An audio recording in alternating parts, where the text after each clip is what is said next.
I'm missing Tiami and Teresa. Okay, hi everyone. Hello, welcome. Thank you for joining us. Sorry, we're running a couple minutes behind. We're having a little bit of a technical issue trying to get Tiami and Teresa's webcams to work. I'm not sure what the deal is. Keep trying, but thank you all for joining us. Really excited that you can be here for our launch of our new PWNCares series and also for our Day of Action to End Violence Against Women Living with HIV.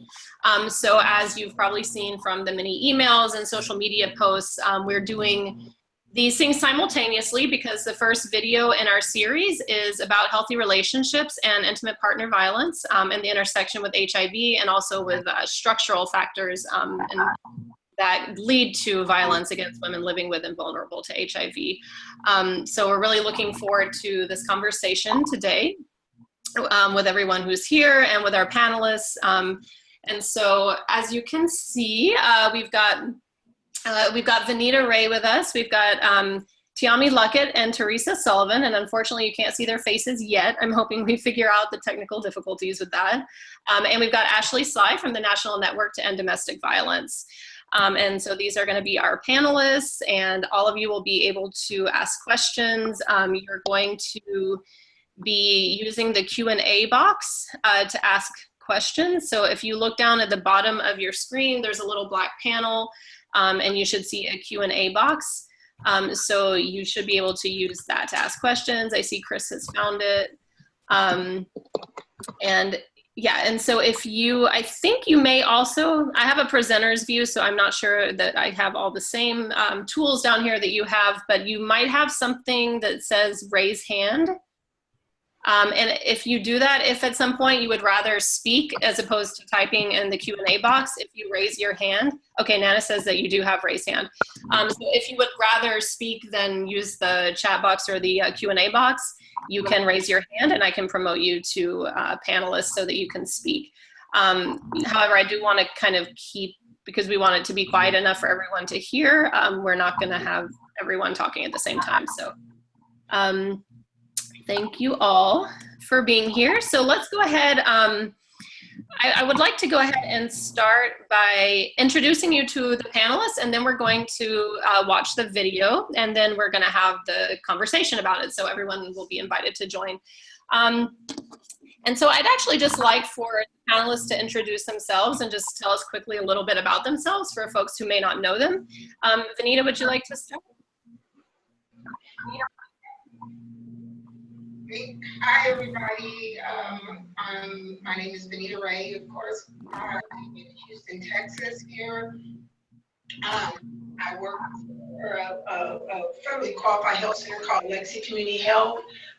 Do a lot of work in HIV advocacy, and I'm a proud PWN board member and excited to be here with y'all. Thank you so much. Tiami, do you want to go ahead and introduce yourself? Sure. Hello everyone. Tiami Luckett, here in Philadelphia, also staff of PWN, Communications Assistant with Jenny, the director. I was introduced to PWN roughly around 3 years ago. And so I came in contact with a community of women who saw me as I was and let me know that I was more than enough as I am and helped me to craft my voice. And so that's actually how I got here, you guys. I'm a person living with HIV. I was diagnosed in September of 2012, started my treatment in January of 2013 and became undetectable in April of the same year.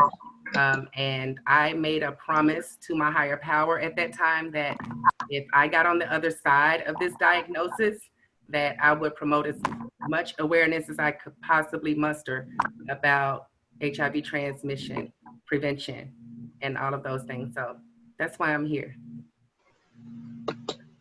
Thank you, Tiami. And just a reminder for panelists, if you can mute yourselves when you're not speaking, there's a little bit of feedback or some kind of noise on the line. So just whenever you're not speaking, if you can mute yourself. Teresa, would you like to introduce yourself real quick? Yes. Hi, everyone. My name is Teresa Sullivan. I'm one of the panelists for this discussion. I'm also stationed in Philadelphia, Pennsylvania. I worked for Health Quality Health Center of Philadelphia Fight for 10 years. I'm also a proud member of the board of PWN. I am really excited that we have done this project and getting it out to those that can benefit from it. Telling our personal stories connected to the policy issues is very important as we think about women's reproductive rights and well, as we talk about women's partner violence and discrimination. I'm really proud to have done this along with these amazing women. So thank you for joining us today. I know I have a cold, so I found a little stuffy.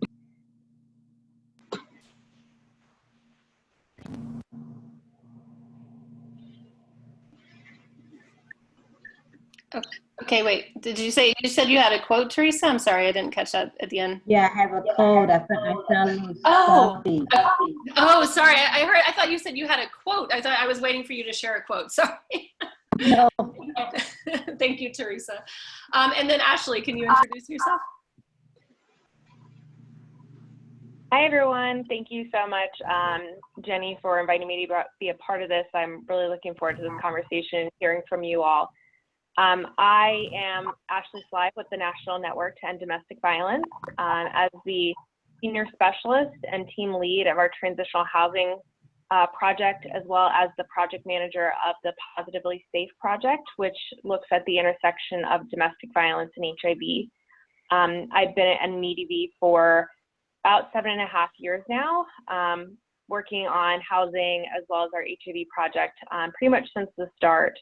And we've had the opportunity to do some work with PWN over the years, including assisting with the development of our training curriculum, and then participating on a number of other things such as Twitter chats and other areas to bring awareness. So thank you again for having me. Thank you so much. And just to introduce myself, I'll be facilitating this a little bit. My name is Jenny Smith-Camejo, and I'm the Communications Director for Positive Women's Network USA. And so I'm really excited to be here with these fabulous panelists and with everybody who is in attendance. And so now, let's go ahead and watch our first video. So this is just a quick background. The PWNCares series it's a brand new initiative that we're starting with the support of ViVE Healthcare, Positive Action for Women project. And so it's going to be a series of short videos that are by and for women living with HIV, exploring issues and topics of importance to the lives of women living with HIV, which will be followed with these virtual coffee table conversations like the one that we are going to have today. And so in some cases, the video may be released before the conversation happens. In this particular case, we are releasing it today, of course. And so that's a little bit about what the project is. So you can expect to see more of these videos and coffee table chats coming up over the next few months. And hopefully you will be able to join us for those as well and help get the word out. Our goal is to reach as many women living with HIV as possible, especially those who have been recently diagnosed or who are feeling isolated. So we really appreciate all the support and participation and for everyone's help in getting the word out so that we can try to make a positive impact in the lives of as many women living with HIV as possible.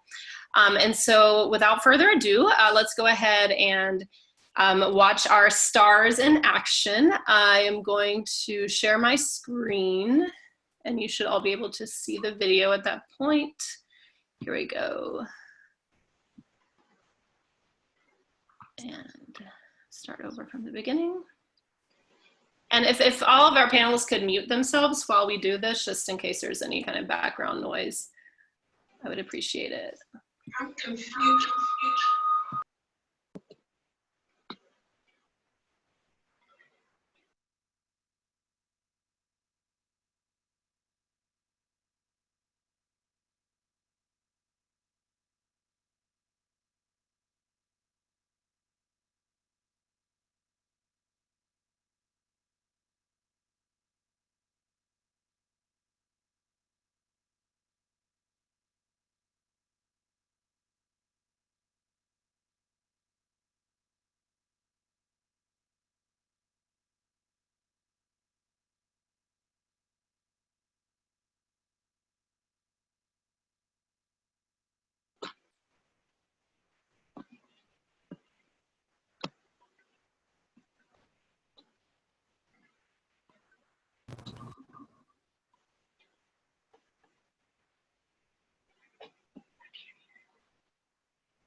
Sorry, that was my fault. Of course, you can't hear anything if I'm muted because it's coming from my stereo. I apologize.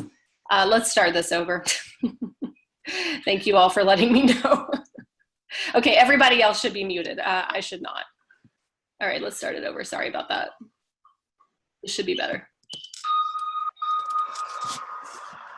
Love is an action word, so one of the things you can tell me you love me, but if you treat me differently, that is not love. There were so many red flags. Red flags I chose to ignore. You know, I didn't overlook them, I just ignored them. A healthy relationship looks like having my own influence and my own voice. My early ideas about healthy relationships were non-existent, very distorted. Raised by a single mom who had alcohol and mental health issues.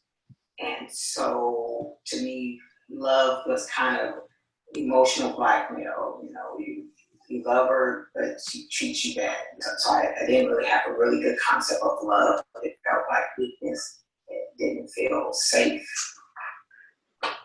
I guess like any other little girl, you know, and then I was this princess, and then I found my prince, and he gonna whip me off my feet, and we gonna have this wonderful castle and a couple of kids, and I didn't have to work. And all those things that little girls dream of, right? I know, a little girl, you think that life is so good, you know, but as you grow up, you kind of look different. When I was starting today, when I was starting today, I was so lost, you know, so very lost. I was never converted while I was in a relationship, did not know it, and almost a year after that happened, I was single. And that's when I went through that 3-month process, you know, by myself and just thinking that I would never date again. I just knew that my life was over. And learned my diagnosis, got into treatment, been undetectable for a few years. And this guy comes along. I had to share my diagnosis with him. So I put myself in like a pretty dangerous spot, you know, not knowing what his reaction would be. He was okay with the fact that I was trans, but I didn't know how he would react to finding out that I was dealing with HIV. First, I tried to avoid him, and then I told him, and he tested negative. And what happened for me was so interesting. Before I tested positive and he tested negative, I was this sexy woman. After he tested negative, the Christian in him came out, and God spared him because his mission was to work with me, the sinner woman. So I went from this sexy woman to a project, and it crushed me. You know, like, oh my God, I've lost my womanhood, and I proceeded not to talk with him anymore, but it was devastating. I was in a relationship when I first was diagnosed in 1996. And the person I was in a relationship happened to be my abuser. You know, to tell me that, you know, no one's gonna love you like I'm gonna love you. No one's gonna want you because of your status. And I believed all the things that you said. Because of myself, I had like low self-esteem, you know, when I got that diagnosis, I thought my world was going to crumble. And I wanted to be loved, you know, and here was this person that was willing to say that he loved me unconditionally, but it was something that attached to that.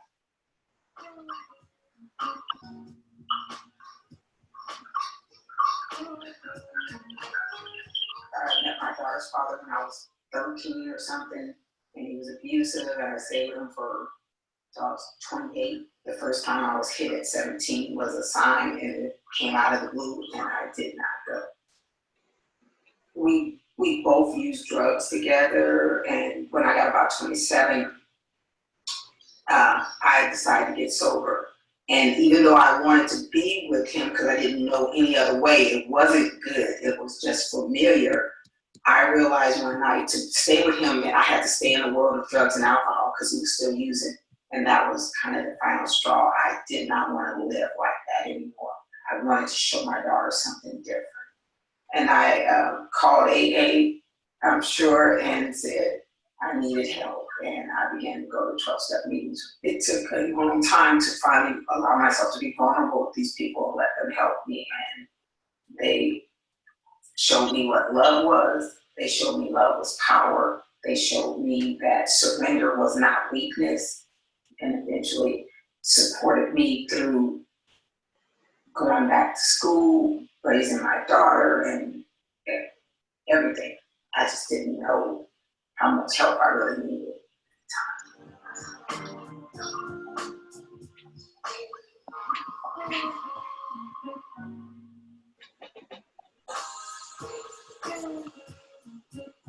I can't count how many times I said, okay, let's give him a second chance. And I went back. But there was one last time where I started to leave, and my abuser sent me to jail for leaving. So what I did while I was there is I connected myself to some other women in a support group of women that were there who were suffering from mental health problems just like me. And came strong. My abuser visited me in jail. If you come back home to visit me, I'll drop the charges. By then I didn't got all the support. I was really strong, and I was like, no, God got me. I kept telling myself that God got me, right? And I didn't go back. And a week later, they told me that he didn't show up in the reports on hearings. They dropped the charges. It wasn't the way I wanted to get out, but I got out. And I got out with my life.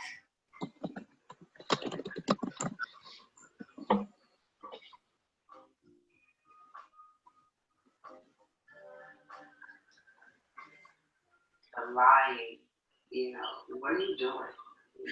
Why are you not working? And why are you angry? Why are you angry at me? This is, mental abuse. This is verbal abuse. And they got physical. You're not walking. And I cried as I said it. But I said it enough until I meant it. To leave that relationship, my strength came from the fact that he wasn't there.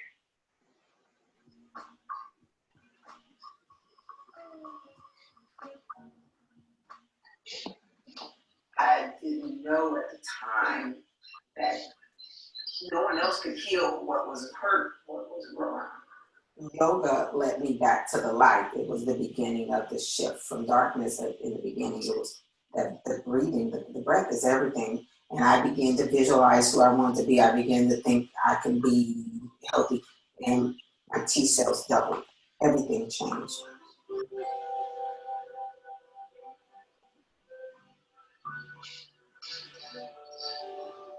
I can tell my story about my intimate partner violence relationship for years. The support and the strength that supported me to heal through that process was family. My son was still alive.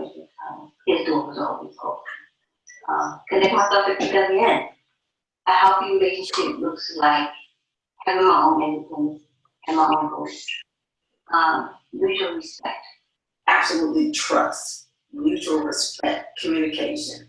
Some of these are not things I do with, I don't want that like across the room type thing, because that's like pheromone, like that's chemical reactions, but I want something that's genuine. I want someone who is genuinely concerned about my well-being, someone who's gonna be like, hey, did you eat breakfast this morning?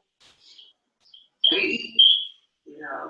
Not like, where are you? What are you doing? Not that, but someone who's genuinely concerned about my health and well-being. You love them. They're supportive, and people just like you, women just like you. I am one of them. I'm a woman in what HIV. I'm not just a woman in HIV. I'm a woman living, thriving in HIV. I really relate to feeling scared, feeling angry, not wanting to live, being HIV positive. Everybody isn't ready to just be happy. And we need to be there and just let them.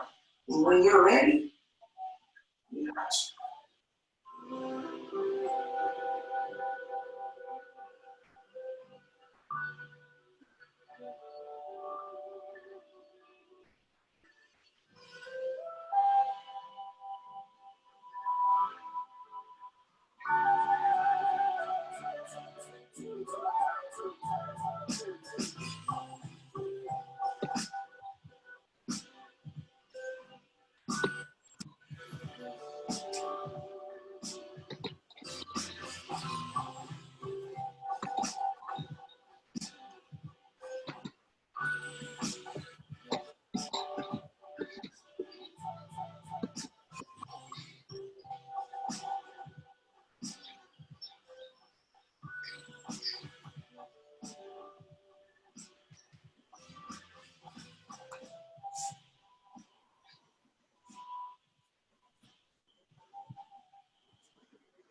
Great.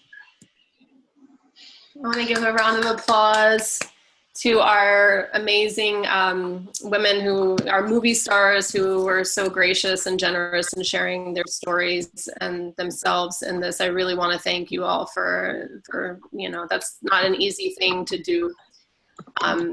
You're all amazing. You all inspire me every day. So thank you, really, from the bottom of my heart. I want to give the Vanita, Tiami, and Teresa who were in this video. I would like to give you all a chance if there's, the interviews were very long. We talked to each of them for anywhere from like half an hour to an hour.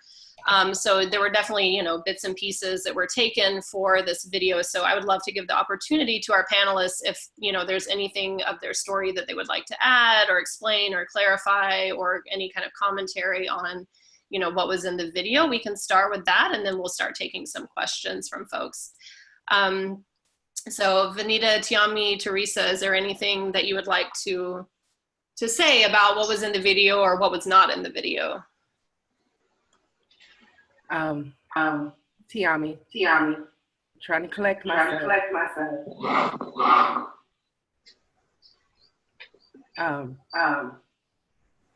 Okay, so one of the things that we can get to, there is feedback. Is it still there? Okay, so one of the things that, we didn't get to in this video that was definitely in the interview, thank you, Chris. Was like what we were feeling like when we were going through what we were going through. Like that feeling of helplessness, of always thinking that we're going to be alone, of feeling like we have to settle. I went through that for about 14 months. And in the video, the person that I hadn't disclosed to when he came over actually disclosed to me his status. And what I hadn't told anyone was that there were times of condomless sex and he was not on any medication, whether it was forced or coerced. And so it was, for me, the violence was sexual. It did get physical. And the only way that I was able to walk away from that situation was because he was not in Arkansas at the time. He had gone to Colorado. And when I saw that he had taken nearly everything, at that point, that's when I knew that I was going to move, and I didn't want him to find me. Because there was the sexual assault that happened while he was gone, only for him to come right back in and do it the night that he came in. So it took me a while to get all of that out of my system, to feel happy about myself and the work that I'm doing within the community. And I needed to do this for myself so that I could speak, power into women who are going through the same thing. So, yeah. Thank you so much, Tiami. Teresa and Vanita? Thanks, Tiami. I hear you, and I love you, sister. What I didn't say in this video about my abuser is the fact that even after I got home and after I felt like I was safe, I still didn't feel safe. For 2 whole years, I walked around with somebody, no matter where I went, I was always looking over top of my shoulder, because in the past, during our relationship, when I left here, he would stalk me, right? And like just try to harm me. So I was still traumatized in a lot of ways after I left that relationship. And I thought that I was going to be okay. But the reality of just being so traumatized from being abused so long, it stayed with me after 2 years. And the case that, even though he didn't say at that time, he found me anyway years later on my job where I work at now. And he was very charismatic, real charming to my staff, workers. They didn't know he was my abuser, you know, and he used the fact that my son passed away as a way to tell him, well, I'm just here, you know, to give up condolences. And by one of my coworkers not knowing the whole story and knowing who he was, she, you know, voluntarily gave information she shouldn't have. And I had to go to the courts and get a protective order against him, have my CEO of my job call a meeting with all my other staff, my co-workers, you know, and to support me to make sure that I was okay, you know, and to have a meeting and have his case manager and his doctor, you know, so that, you know, there's other places you can go. You're not just abusing Teresa. My name didn't come up in it. That was a good thing about it. It was the fact that he was gotten real vulgar with staff at the front desk when they couldn't get no information out of them. And that was a call for him to like seek it elsewhere. So I did have support through that, through my coworkers and where I work at. But it just went on to show that it seems like it's never over. You're always looking over your shoulder when you have an abuser that's out there, and you never know when they're gonna come and back into your life. So you know, I was always walking on like eggshells, you know, in that process. So, you know, that's why I think it's really important, you know, once you come through these terrible, terrible times in your life, is to, you know, seek support and if you need it. You know, I'm a big fan in therapy. You know, I talk about what I've been through on a level with a clinical therapist. So if that's what works for you, I advise you to do that. Find some kind of support. You don't have to do this alone. Thank you so much, Teresa. Vanita, would you like to say something?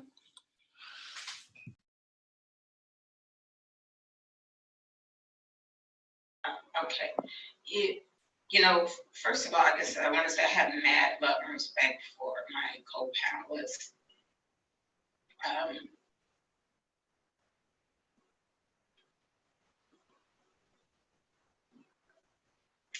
I'm emotional now, not because of sadness. It's just amazing to me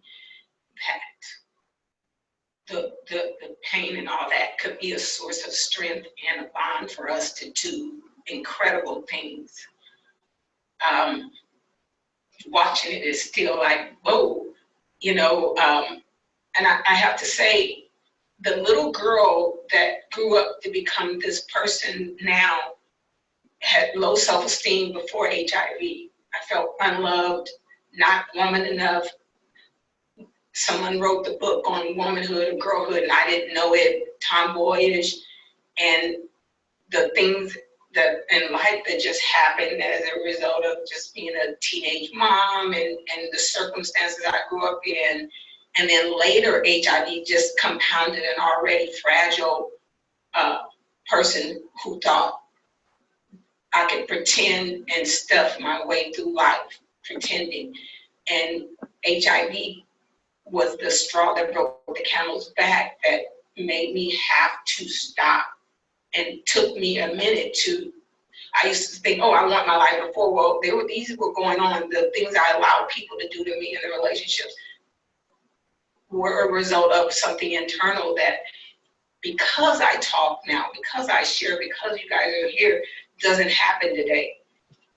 You know, my sponsor in 12-step recovery, when I told her I was positive after 18 years of being sober, I was diagnosed positive.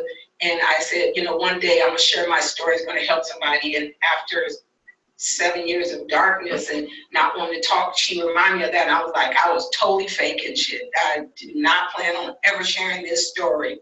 That I just thought it was appropriate to say, and to sit here now and be sharing it and have listened to you all and having you all listen to mine is incredible to know that we have the chance to change the story.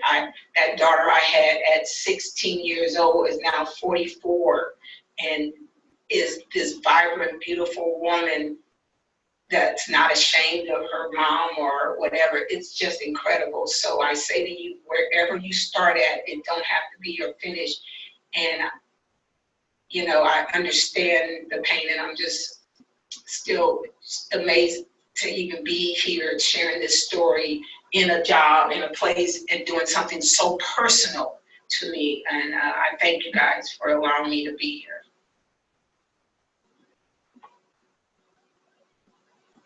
Thank you so much for sharing. And then before we start taking questions from folks who are participating, Ashley, in your work at the National Network to End Domestic Violence, and especially working at the intersections of intimate partner violence and HIV, I just wondered if you had any reflections on what was in the video and then the stories that Vanita and Tiami and Teresa have told us about the stories in the video. Sure. Thank you, the three of you, Vanita, Tiami, and Teresa, for sharing such powerful stories. I know it's not an easy thing to do, to talk about. Unfortunately, this is so common, right? One in 4 women and 55% of women living with HIV experience intimate partner violence.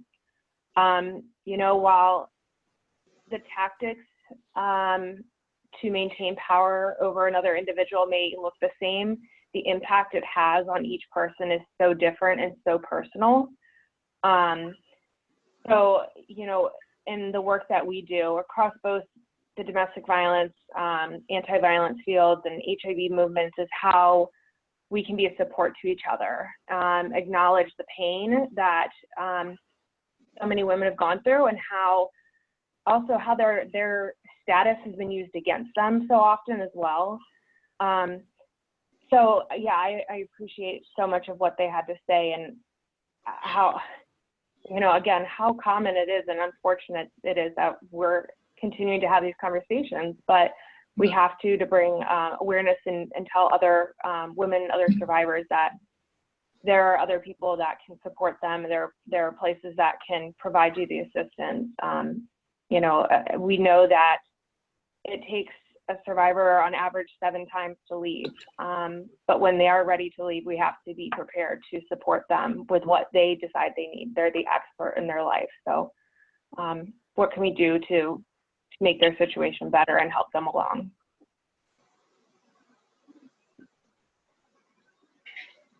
Great, thank you so much. We got a question here.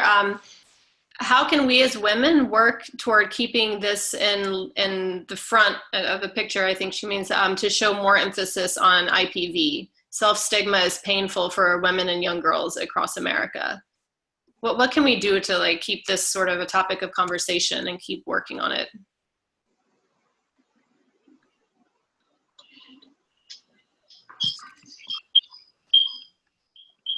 Anyone have any ideas? I'm sorry, I was on mute. I'm trying to get the question.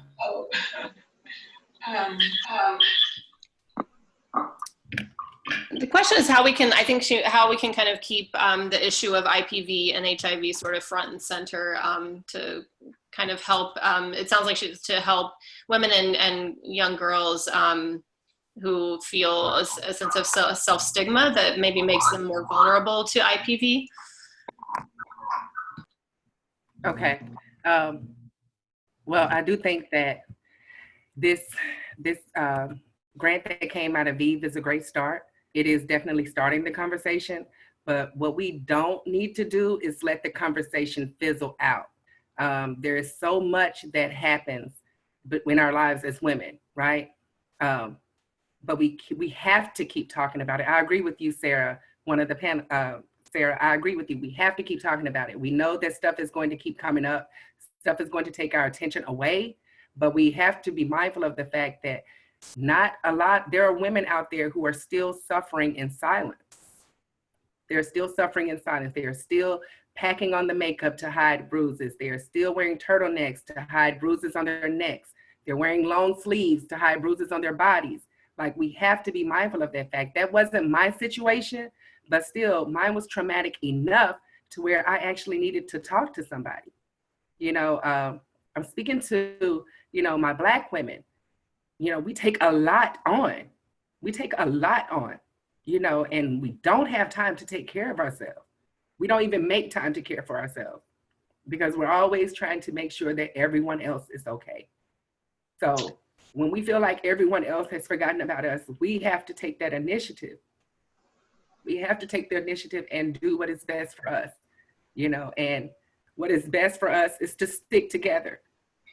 You know, I'm not going to like everyone that's in this movement, but in the interest of our liberation, damn it, I can work with you. I can work with you. So we have to put our petty differences to the side and stop looking at the differences. You know, we're here because of what? We're women living with HIV who have suffered intimate partner violence. That's a commonality. Survivors. We are survivors. We survived that, you know? Yes. You know, and I want to say too, and Laurie, I saw your question about that. And I guess, Nishi, even to keep it going, I take a personal responsibility in sharing the truth about my experience in my life. And inevitably, it frees another woman like it freed me when I heard someone else share the truth about theirs. And so I can't share my story without sharing this is a part of it. And, you know, we had our Day of Action event Saturday, and we had men in the room. And it was interesting because I put out a call to get a speaker who was a survivor of intimate partner violence and HIV, and I could not get one. And so we ended up just doing a group discussion, and men talked about their experiences too, as a way, you know, to not just have the same three women who've been willing to share their stories. So some kind of way, my willingness to stand up will inspire the next woman. And I don't look for the solution in you, I look for it in me. And Lori asked the question about 12-step, and it is still in 12-step meetings very stigmatized. You know, it took me a number of years to come out in the 12-step program that I was positive, and people, there were whispers and stuff, I'm sure, because I couldn't handle it at first. And even now, there are still, very rarely do you hear it talked about, and you know there are people living with it, but it's still so very stigmatized to add one more thing to your bag that you think you are it, you are the drug addict, you are the HIV, versus these are just my experiences and they just come with me, they don't have to define me.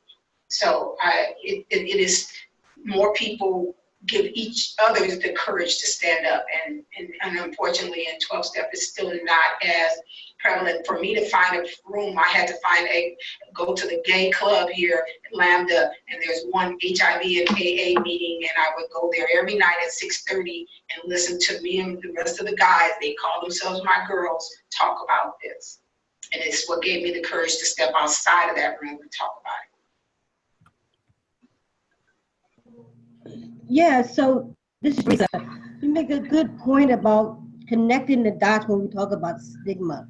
Being HIV positive and being a woman of color comes with its own stigma in our community, in our society.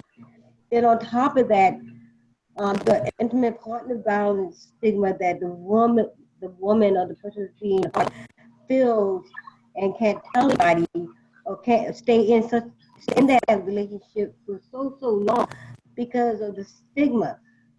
Once we get rid of the stigma in both avenues of HIV positive people and stigma surrounding things that intimate partner violence, so people can come out. People in our society put so much shame on, oh, well, you should just get out. You know, oh, you just should leave. It's not just that easy, you know, when you're in it, you know. And when you're on the outside looking in, you can say all them things. Until you walked in my shoes and had my living experience, what I actually was going through, because it was more than the physical down. It was the mental breakdown that I and the emotional breakdowns I was having, and the psychological abuse that he did to me, and like no one's gonna love you because you were HIV positive. You just might as well stay with me, and I started believing those things, right? Started being my truth. I was in that relationship for 12 years, and people like, oh wow, you've been in it for 12 years. Oh my God, how could you did that? Because I didn't have no help. I didn't know the way out. Right? I dug in real deep, and because of the stigma that surrounded me about being positive and being in an intimate violence, so it's a shame to say this. Some people say, well, she got what she got, did what she did, you know? And that's a shame that we still have in our community people feeling that way about women who are positive and are getting beat up and abused and or in intimate partner violence relationship, to tell them that's what you got, you deserve it. You know, until we normalize this, just like we need to make sure that we normalize and bring out what really is going on with women at every health, every point in her life, and make sure we do an assessments, right? We do that more than that open-end question. When you ask her, don't ask me, do I feel safe? Dig a little deeper. You know, when you're doing your assessments, when I'm coming to get my health care taken care of, right? If I'm going to get my pap smear done, or I'm going to get the breast exam, those questions need to be on that intake and that questionnaire, right? Any red flags up, there should be someone who is very trained and professional and have some kind of values about passion, I should say, passion about women who are in intimate partner relationships, and take that woman aside and have further conversation with her away from the area, right? Because for a lot of women, and I speak to myself, a lot of times when I was a doctor and when I was in that abusive relationship, my abuser came with me, you know, to my disappointments, you know, and one day my doctor asked me, why is he always here with you? You know, I said, no, no, of course you lie about it because you got shame and stigma. You want, but my doctor picked up on it, that something was wrong, right? And I ignored it at that time, you know, and I just continued to be in it so long. But until we get rid of the stigma that comes along with being HIV positive and the stigma that comes along with being in an intimate violence relationship and what it does to the person that's being harmed, we still continue to tell our stories, continue to get the message out there, right? Normalize it, right? Especially for those young women and girls. I got young nieces, you know, and I don't want to see them go through what I went through. You know, and they look up to me to talk to me about, you know, my experience, and they include, and my status is known to my family. None of that's hidden. But I just feel like we got so much more work to do, and so many things that we need to do to like really address this issue. It's just not going to go away on its own, right? And we need to have some kind of policy around it, you know, that women can turn to. And some more safe things that women can go to.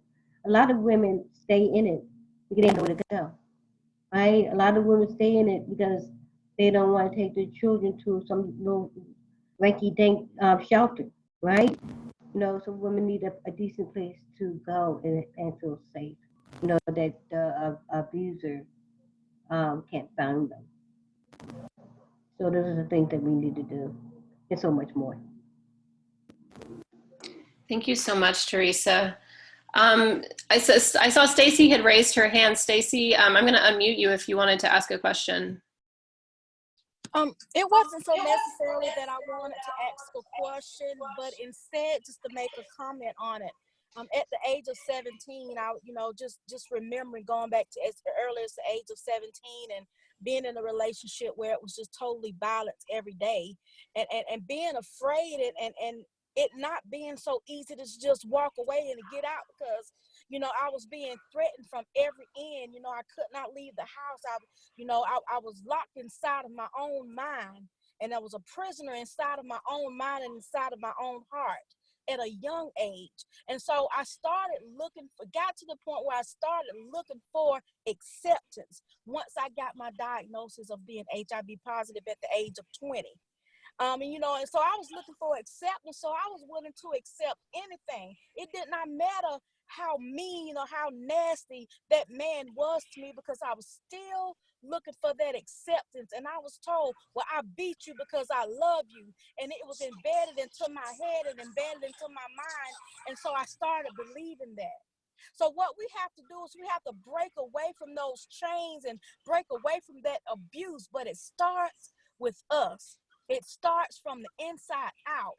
And it means speaking up, because when you speak about something, you shed light upon it. And the more light you shed upon it, the more it starts to dwindle. So we have to continue to talk, continue to speak up, and continue to have our sisters back and be I am my sister's keeper, no matter what, because I've gone through it. And so we just have to just hang in there and just hold on and accept ourselves first, instead of trying to seek acceptance from a man that means us no good. So, and that's what I struggle with, and I still struggle with that, because, and even though I'm open with my status, I've been positive 22 years. October 17th, I had my HIV birthday. So, and I'm living and I'm still learning every day, and I strive and I fight and I try to show up no matter what. And I am there for my sisters that are going through, that have gone through, that just don't know how to get out and don't know who to talk to, because others don't understand. We lost you, Stacy. Can you hear me? Yeah, sorry, it might have been my internet connection. Sorry about that. Okay. So, just being able to reach out, because see, we have to reach out to one another, because others just don't understand, what we go through. And it's not easy. You can't just walk away. Even though you're being told, well, just walk away, just get out. No, it's not that easy. And so many women lose their lives trying to just get away.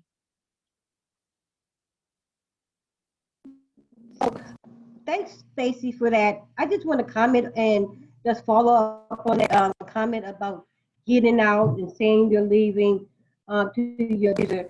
The worst mistake that I ever did was tell my abuser I was leaving. And I didn't have a plan. I just spurted out that I'm leaving. This is it. I'm tired. Not coming back. I'm leaving. And when seeing the begging and the crying didn't work, and that I was serious, he took the measures to make sure that I was punished. So I would say to anyone and all women on this call, never, ever tell abusers you're leaving.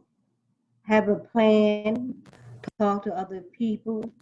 It's a process, but if you want to get out safe, you want to get out with your life. So have a plan, right? You never know what's going to happen, because abuse and violence is not about, just beating. It's about the fact that he got power and control. And you taking that away from him is going to make him more upset than anything. I think it would upset him more than if you sliced his tires, this brand new car. So be real careful planning your, I wouldn't say escape. I really want to use the word escape, because it is. It feels like prison when you're in there, when you're in it. So have a plan, talk to people, people that you trust, right? And then sometimes the people that you trust may not be people in your family, right? It might be an outside entity that you need to connect with. Just make sure you have a plan, and especially if there's little children involved, right? They tend to use the children against you as well as hostages. So just never, ever tell them that you're leaving. Have a well thought out plan and support when you leave.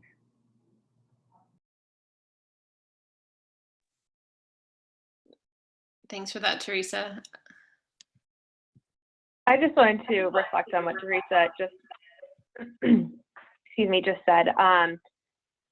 100%, like leaving is the most dangerous time for survivors. We know that. And, even if they can sense it, they start to tighten up control, taking away any opportunities for transportation or access to money that would allow, you know, even a little bit of freedom. So yeah, it's so important to figure out what your plan is. And I think I saw one of the other questions come up around building a relationship between ASOs and DV organizations. And I think this is that critical piece that's necessary. If they do feel comfortable, if a survivor does feel comfortable talking to their medical case manager or you know, someone else at that agency, having that relationship is such a great opportunity to connect them to those resources that may help to keep them safe. You may be able to also get safety planning, some training from the DV organization to assist you. And it's maybe not full-on safety planning where you're going through every piece, but it's this conversation that helps to get them thinking about what are the things I need to gather if I am preparing to leave, who are the people that I can trust and contact, or who can I call to get a ride. But at least it's a start to helping them feel more prepared in leaving.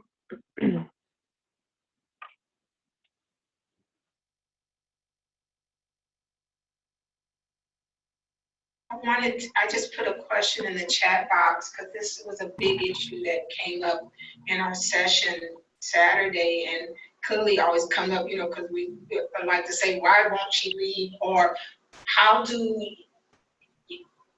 you know, I remember one night I felt a victor because I hit him before he could hit me.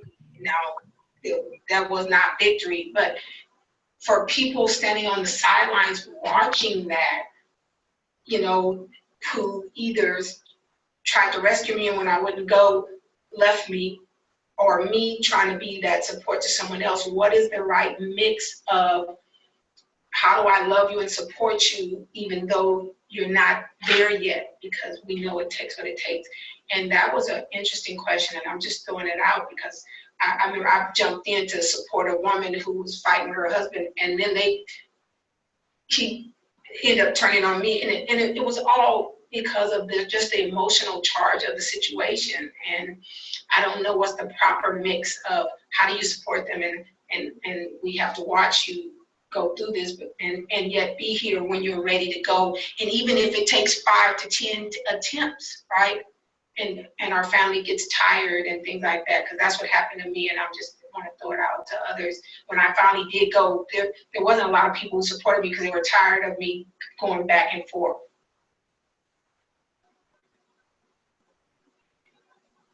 Thanks. That's Meta had a similar question. Do any folks on the panel have thoughts about this, or if anyone who's in attendance would like to offer answers, you can do it in the chat box, or you can raise your hand, and I can make you a panelist for a minute so you can speak live. So, Yes. just Teresa, what I will say is in my personal experience is going back over and over and over. And my son, like, Mom, why you keep doing that? You know, no, this is not working out for you. I don't want nothing to happen to you. You know, and I just doing it. You know, but the thing that we can expect for people to do is, like, when they finally do leave, please don't give up on me. Please be there for me. The unconditional love that I got from my son. The door was open because I had nowhere else. You know, I went to his home, you know, with his children, my grandchildren, you know, and that door was always open, it was never shut. I understand when you say family gets tired, right, at the end, because you keep going and going back and forth. So what we'd like to see is, like, making sure they have some kind, if it's not family, something in place, whether it be an agency that they can go to, they can get support when they finally make their decision. We can't make that decision for them. We can give them options, I like to say, you know, and give them tools when they're ready to leave, so they have something to, like, work with when they get ready to, like, leave that abusive relationship, and have some kind of place to go and support system in their life themselves and their children if they have children. But all we can ask is those who love and support us is that I know that you don't understand this. I know from on the outside looking in, you think this is terrible and why don't I just leave? It's not that simple. When you dig in, when we talk about not just the emotional, financial abuse that's going on, where I have to conduct the person financially, first off, in housing and food and clothes, um, the emotional abuse that I'm going through, the psychological abuse that you keep putting down myself to make me feel less than myself, right? You know, so when people can understand all those things, the intersectionality to abuse, then they'll get a better understanding. It's not about the physical beat down, but all these other things that's going on that the abuser is doing to you, right? Because it's about power and control. So all we can do is ask those who love and support us, please stay in place. You know, be there for us when we do decide to leave, and stay connected to us. Don't give up on us. You know, call us, come check up on us now and then. You know, make sure that we're okay, right? Because another thing with abusive partners, they want to isolate you. They want to isolate you from your family, your friends, society, your job, everything. Come check up on us. If you haven't seen us for a while, reach out to us. What's going on?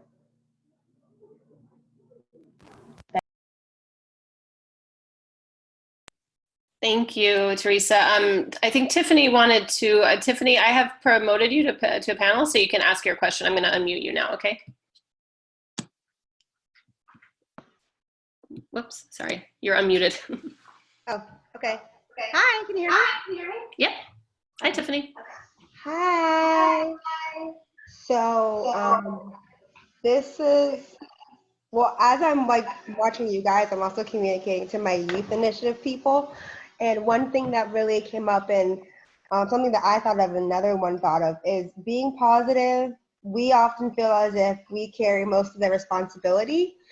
And when it comes to the intersectionality of just domestic violence and HIV positive women in the law, usually really oppressing HIV people in general, how can we be safe in those dynamics? Like if there's disclosure, or if he gets angry and still beats us, or for me personally, being such a sex positive young person and I'm doing the right things, right? I'm on my meds, you equals you, I'm disclosing, and yet I'm still at a high, risk of being endangered, so to speak. How do we still have faith that, because I didn't, until we had this, I didn't know that I was at risk for danger. And then I thought about, I was like, oh, that is true. Some guy could get mad and could really present harm against me. So maybe some just tips of how to have faith that if that does, God forbid, happen, hopefully not, that the law is on my side and that I've done the right thing. Because I feel like sometimes more of the pressure comes on us, especially on women and on positive women, to have to always be like the superheroes and to always be correct and always be this and that. And I hope that made sense. It does make sense. Tiffany, this is Tiami. Tiami, you're like my celebrity. I love you. Hi. Thank you, love. One thing I want to clarify before I get to that is that in the video, it may have seemed like through the editing that I was talking about someone that I was intimate with, but no, the person who sexually assaulted me, I didn't know him at all. And so I had to make a choice. I told him that I was trans because he obviously wasn't going to get what he wanted, but like I had to make a decision, like, do I tell him that I'm living with HIV as well? Like, what will he think? He will think that I'm toying with his emotions, like he's already made up in his mind that he's going to sexually assault me. I don't want to die. So yeah, but like having a boyfriend live with me, the violence that I suffered from him was more along the lines of like, I would be asleep and wake up, can't breathe because his hands are around my throat. I don't know what you're dreaming, but I'm right here beside you, and so that type of stuff. But when it comes to disclosure, it is a very personal choice for you. And I wrote in the comments to gauge the situation. Like, there are ways that you can see what a person feels about another person living with HIV. You know, before I was comfortable with disclosing, I would talk about HIV, talk about myself in the third person, right? Oh, that's Just good. to gauge what people's intelligence level was, you know, or how ignorant they were of what transmission looked like before I actually disclosed. And so that's what I did before, like, it became public that I was trans and living with HIV, because it was only known in the HIV-centered spaces. And so that's where I felt safest disclosing. But what happens outside of that? Because there was no guideline on how to disclose. I was only told that I needed to disclose. Right. Yes, Lord. And Yes. So, Amen. So Help us. it was a learning process for me. It was a learning process for me. And it was over several conversations with PWN about disclosure. What does it look like? You know, and so it's one of the videos in this series. What does disclosure look like, you know, for women living with HIV? Because help us. I'm not threatening until I open my mouth, you know, but like looking at me, like I'm not really threatening, and you know, people quickly think that they can overpower me, right? But when I open up my mouth and I speak, they know not to, you know, I'm not the one. For one, I'm too connected. You know, and so that's what I'm saying. Like it took a network of people to get me to the point where HIV is just a part of me. It is not me, you know, and to start thinking like that and to not feel that this is a burden, you know, or I would never feel happiness again. But like I said, when it comes to disclosure, it is a very personal choice. I do wear a t-shirt. I do. That was about to be a lie, because I do wear a t-shirt. Several of them came from PWN. I could wear a t-shirt. Yeah, so I wear a t-shirt, but I don't hold a sign. You know, I will not. What? I was gonna hold like a legit, like, I have HIV, PWN, Vanita on the back, Taomi on the back. You know, so there are ways to start the conversation, because when they're looking at you and you're representing a shirt or an agency that deals with HIV, that starts the conversation. So then I'm like way more comfortable in talking about my status, because then they're like, well, we all get it, but you don't look sick. Well, sweetie, that's because I'm the healthiest I've ever been. That's why. I have comprehensive health care now, you know, so I'm the healthiest I've ever been. It took me getting an HIV diagnosis to really even care about my health. How are the laws on our side then? I mean, does the law agree? Like, does it see the issue with the domestic abuse in women? Does it understand what we're talking about right now? Or does that make sense? When it comes to disclosure, I don't know how to say it. Yeah, no, I get what you're saying. Woo, I was struggling. It's okay, boo. It's okay. That's why this is a discussion. I think it depends on which laws you're talking about. But when it comes specifically to IPV, Ashley, do you have can you fill us in a little bit on how laws can protect or not protect these cases? When it comes to IPV and disclosure of HIV, I really don't know of any state law that specifically says something different because of, you know, experiencing domestic violence. You know, there's state laws, there's support out there if you are experiencing domestic violence, including legal assistance. But I mean, that's something we're having a conversation on internally, is how do we make changes and support the HIV movement and making changes to HIV criminalization and the laws that surround that. Right. Okay. Thank you.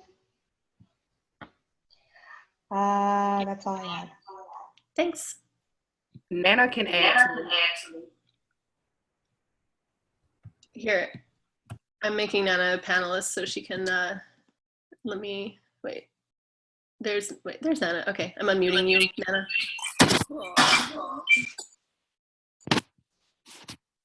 Can you guys hear me okay? Yep. Okay, great, thanks.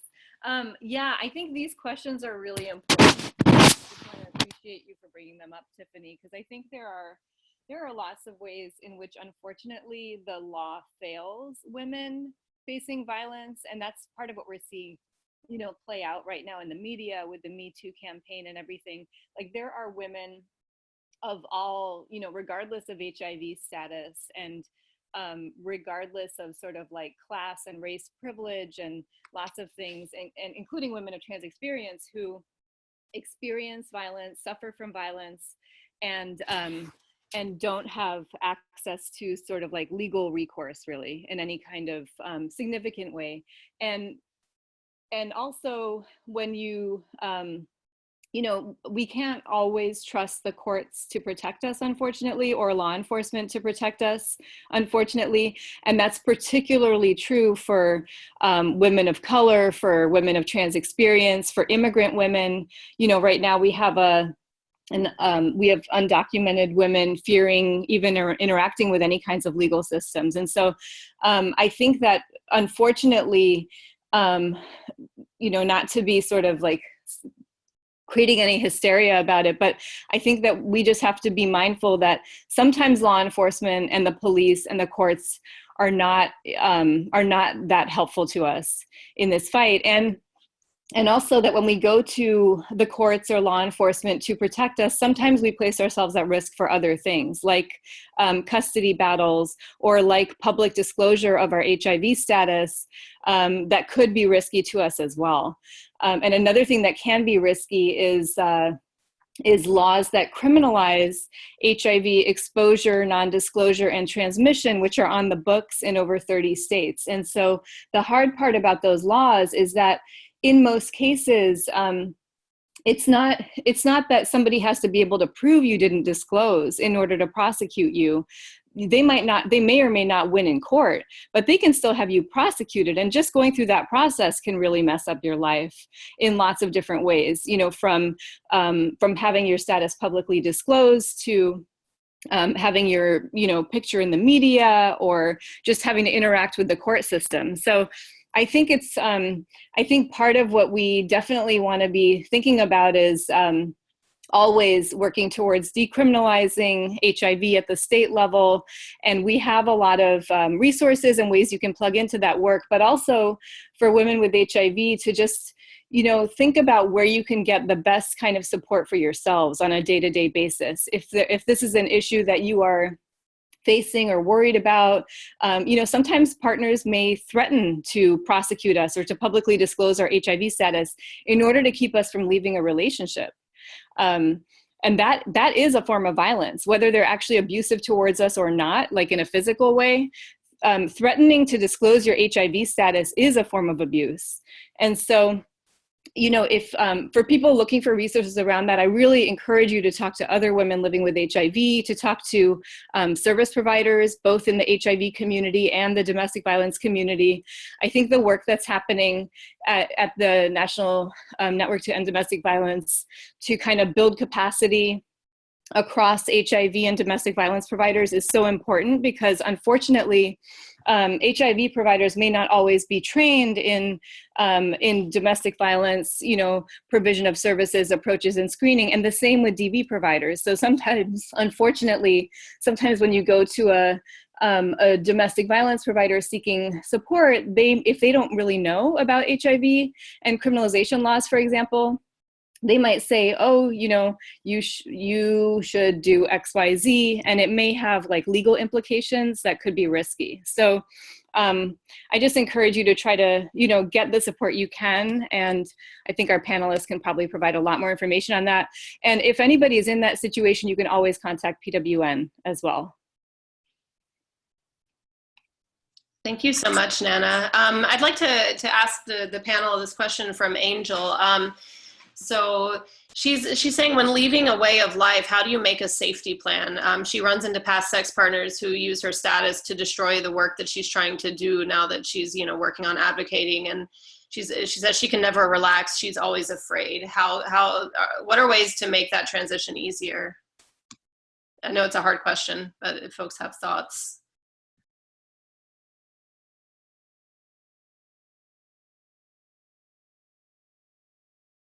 Probably one of the ways that I probably gained the most power, and that is such a good question, is by being so visibly open. You cannot hurt me with something that is not a secret.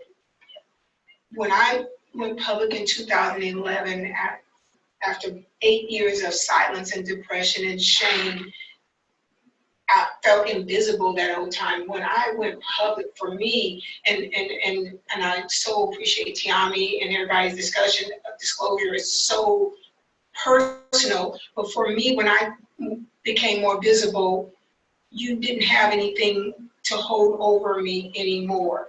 It gave me power. I no longer feared what someone might say, because I'm gonna say it first. And when they said, "Oh, we like to share your story," it became important to me that I told it first. And it has freed me from the fear of anyone else pulling something out on me. And for me, that's been a saving grace, and it's added to the power that I now get and can share with others. But fully recognizing every woman isn't ready to do that.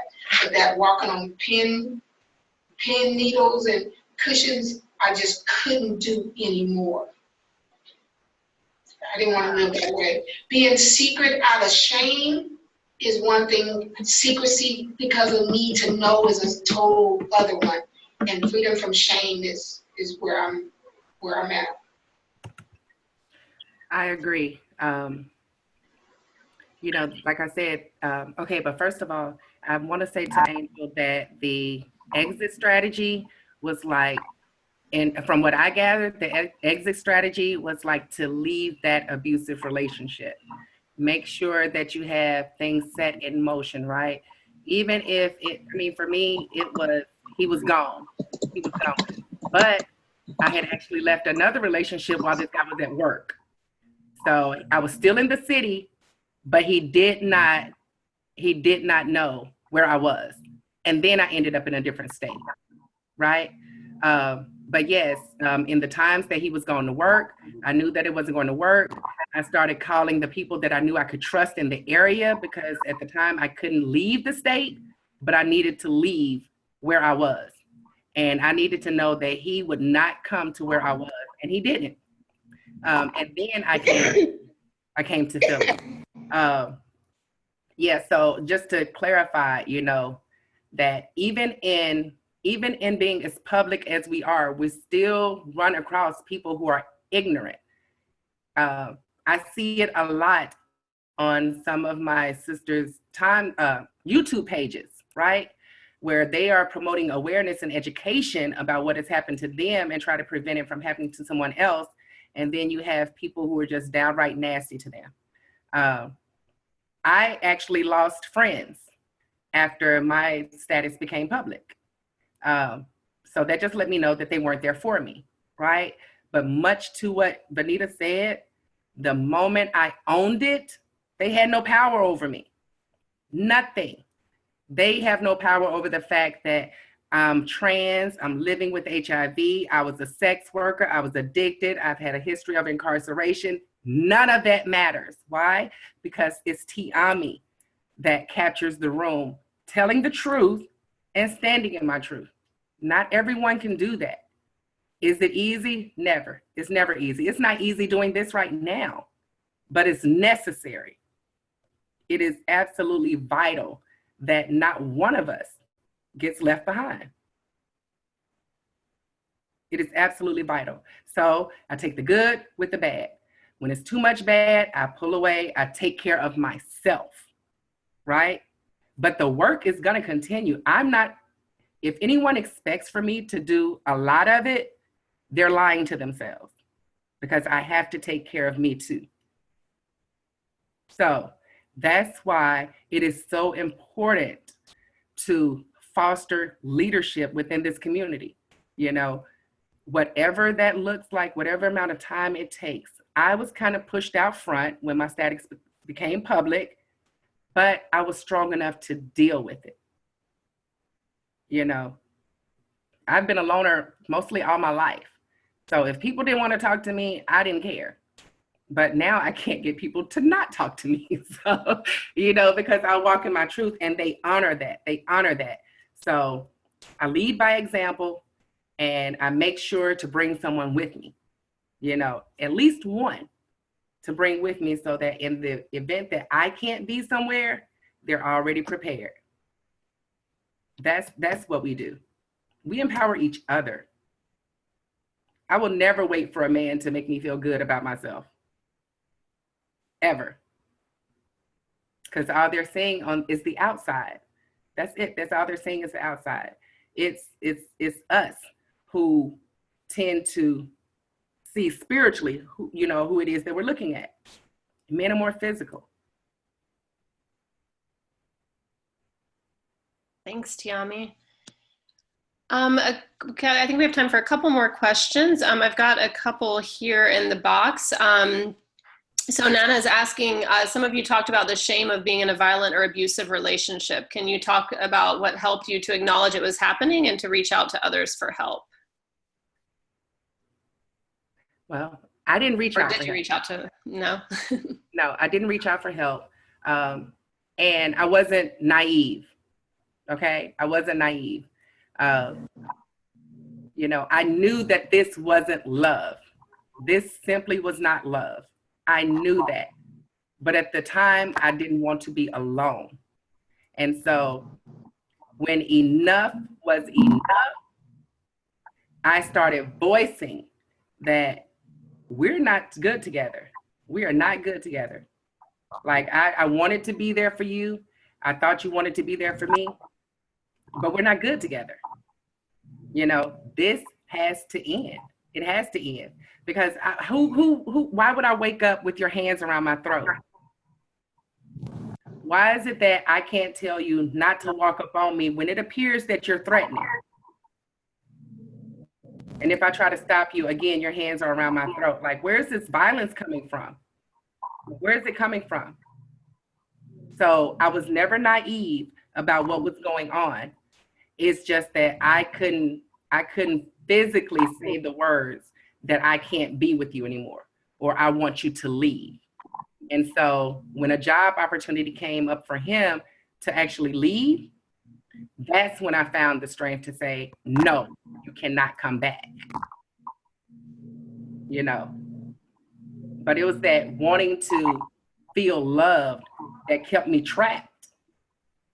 It kept me trapped for 14 months. And enough was enough. Yeah, so yeah, thank you, Kiyomi. You're welcome. This is Teresa. You're welcome, sis. Nana asked about the stigma that comes along with being in an intimate partner relationship and how it gets you stuck, and what made you see that and made you reach out for help. I think it comes with the isolation. Everything looks rosy and beautiful, and they woo you and everything looks okay in the beginning, right? And you don't see it at first until the isolation starts to happen, when you're told that no, you can't go visit your family, no, you need to know I don't have time to take you there, or move you somewhere out so far away from your family, it takes some time to get to you, to see you.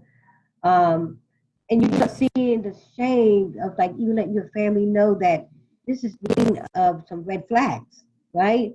How do I tell my family that I picked a man that's bringing emotionally abuse to me and won't allow me to see you? Do I say that and give up what I call myself, that strong woman? That image that I seen myself being, but the image started to go and fade away inside that abusive relationship. The more I stayed in it, the worse it got. The more shame I got. The more I didn't tell my family that I was actually allowing it to happen to me. I couldn't reach out for them for help. My help came, out of the strength of, like, I had enough. I was tired. I couldn't do it no more. I couldn't sleep at night anymore. I was not eating. I'm a teeny woman. So I wasn't eating, I was sleeping. You know, I started having, you know, physical things go wrong with me. I had HIV, right? So, you know, had to learn how to love myself again. And it took a very dramatic episode to happen in that relationship when I said I was leaving, where my abuser cut himself and called 911 and said I did it. And this goes back to not being safe with the court systems and not being safe with police because they came and they believed I did. You know, he was this African American woman and he was this white guy. He must have did, you know, and I got arrested and prosecuted. I didn't get prosecuted, but I got arrested. I didn't get prosecuted. He didn't come to court. So those kind of things. But back to reaching out to other people just like me, you know, you know, step face that there's somebody out there who's went through what I went through, you know, and I found that in jail. I found the support. I stayed there for 4 months. I refused to pay bail. My son had the money to get me out, and I kept telling him no because I didn't do this. Don't pay the bill. You know, and I think that, you know, in a way I needed to stay still. I needed to stay still because I think if I'd have bailed myself out, somehow, some way, he would have convinced me to go back and I would have forgiven him again. But by staying still for that 4 months, right, and connecting with other women who were going through what I was going through and understood and they nurtured me and they loved me. I started loving myself again, you know, and empowering myself as, you know, an individual because I stopped being an individual in that relationship. You know, it was all about him. You know, the individual Risa was not there. She disappeared. She faded away. So reaching out to support systems that, you know, you may have, you know, available to you, talking to your providers, you know, if something's going on, you know, do some research, right? We live in a tech world. Everyone got a computer or a smartphone. You know, found some service in whatever state or city that you live in, you can get out to get help. It goes back to what I keep saying that I thought I was doing this alone. And no one was going through what I was going through. Not at the level I was, you know. But that was so untrue. You know, there was women who came through this and been through way much more than what I went through. You know, so just that connection to other people who understand that being in intimate partner violence is not easy, not easy getting out of it. That exit is very hard and sometimes may take time, you know, to get out. But there's support, you know, out here, you know, what's going on. A lot of women, even when I was in it, I didn't know there was no support out in the world for me. You know, I was not knowledgeable about where to go or what hotline to call or, you know, could I go to a safe haven? I didn't have that. I didn't have those tools. So getting those tools into women's hands and being an option when they decide to leave, you know, just leaving and don't have no options or tools is very frightening for women. You know, if women have some kind of like tools and information and resources, you know, in their hands, so when they do decide to leave, they can feel a little bit more comfortable and secure and safe, right? Because it comes down to being feeling safe, you know, and they need to feel safe when leaving. Thank you so much, Teresa. So we are at time. So I want to be mindful of everyone's time and go ahead and wrap up. But I was going to ask Ashley, if, just sort of to Teresa's last point, are there any resources that you would recommend to women who are going through this or to women who have friends maybe who are going through this? Yeah, sure. So, you know, NNEDB has some resources on our website. There's some other great organizations, the National Resource Center on Domestic Violence and Futures Without Violence, that also have some resources. about the intersection of ITV and HIV. The national hotline is also really great. It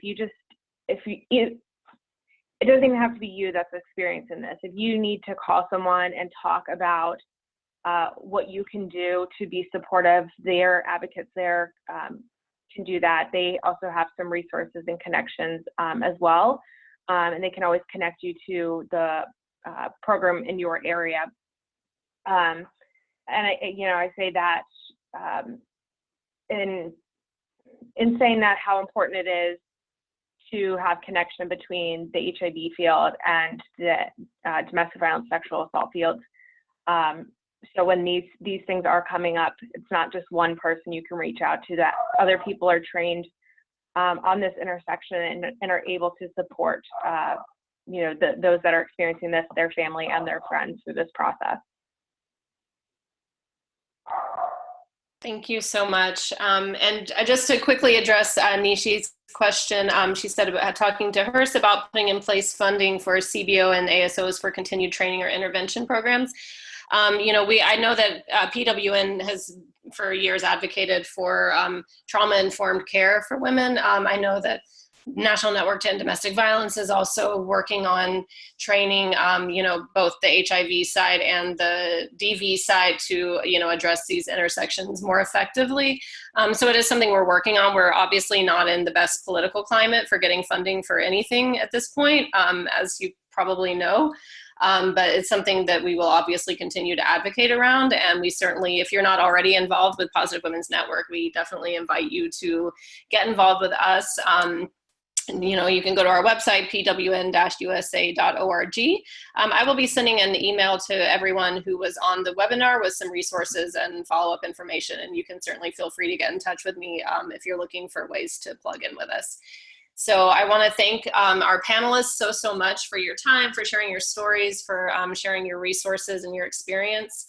It's been really valuable, and I really appreciate all of you, and as does everyone else who was in attendance, I think.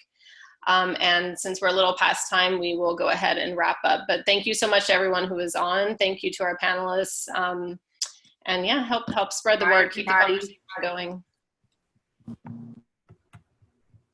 Thank you.